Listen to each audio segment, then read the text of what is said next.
I still can't explain what happened to us that day. And trust me, I've tried.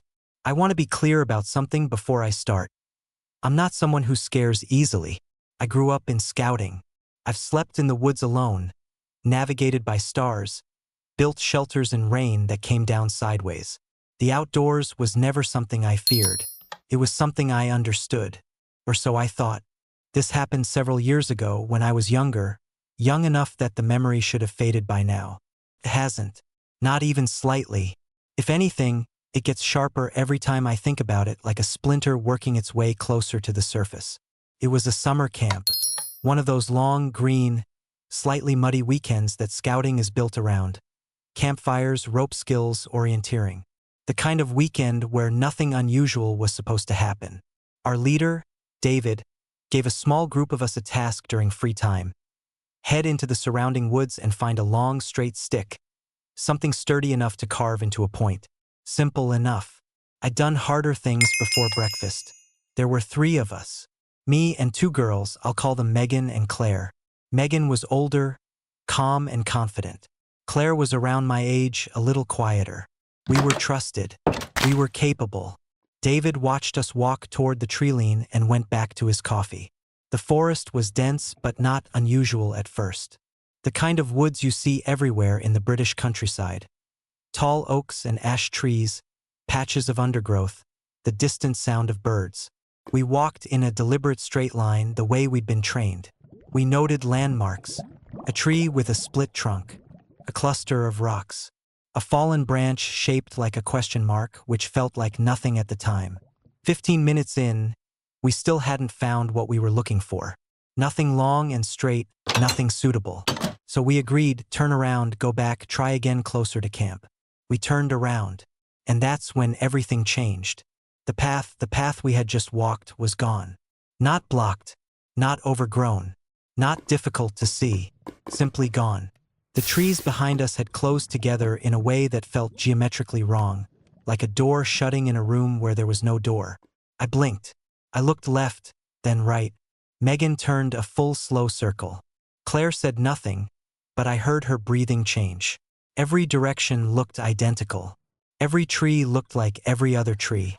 The landmarks we had memorized, the split trunk, the rocks, the question mark branch, had vanished, or been replaced, or had never existed at all. Something felt different about the air too. I didn't notice it immediately, but there was a quality to the silence that wasn't natural. In a real forest, there is always something, birdsong, wind in the leaves, the snap of a twig underfoot. The sounds had stopped, all of them, like someone had reached into the world and hit mute. We started walking in what we believed was the right direction, calling out for help. Nobody answered.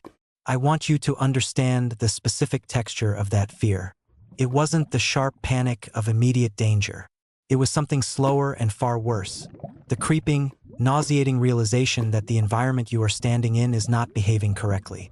That the rules you've always relied on have been quietly revoked without warning. The trees pressed in. Not literally, they didn't move, not that we saw, but the space between them seemed to narrow. The canopy above us thickened. The light that came through was wrong. Greenish, flat, like light filtered through water rather than leaves. At one point, Claire grabbed my arm. She didn't say anything. She just grabbed it and held on. I didn't shake her off. We walked for what felt like a very long time. Then, without warning, we broke through into a small clearing bisected by a narrow concrete path, almost like a maintenance road, too thin for a real vehicle, perfectly straight, cutting the forest in two. We stood there staring at it like it was a hallucination, a man-made thing, evidence that the rest of the world still existed.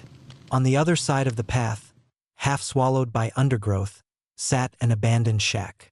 Wooden boards, no windows left intact, the kind of structure that has been forgotten rather than demolished.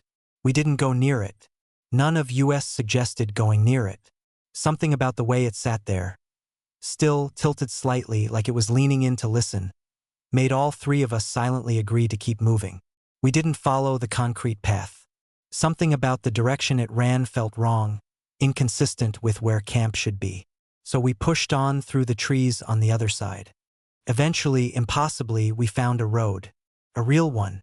Tarmac, lane markings, a distant sound of traffic. A woman was walking along it in a brightly colored outdoor jacket, pink and purple, the kind that serious hikers wear. We ran to her, all three of us talking at once. She listened, patient, a little surprised, and pointed us in a direction. Said there was a campsite that way. Said she'd never seen us before. We thanked her and ran. When we broke out of the trees and back into camp, David was standing by the fire. He looked up, mildly curious. "Back already?" he said. "Free time's still on for another 15 minutes. Long pause. We looked at our watches. We looked at Megan's phone. We looked at each other. An hour and 45 minutes had passed since we'd entered those trees. David's watch said 25. I've turned this over in my mind for years now. There are rational explanations people offer: disorientation, stress, adrenaline distorting time perception. I've considered all of them. I've rejected all of them. 3 people, 3 separate devices, all reading the same impossible number. A leader with no reason to lie, reading a completely different one. The forest we were lost in didn't feel like a forest by the time we found our way out. It felt like a place that existed by different rules. A place where the hour and the minute and the second are negotiable.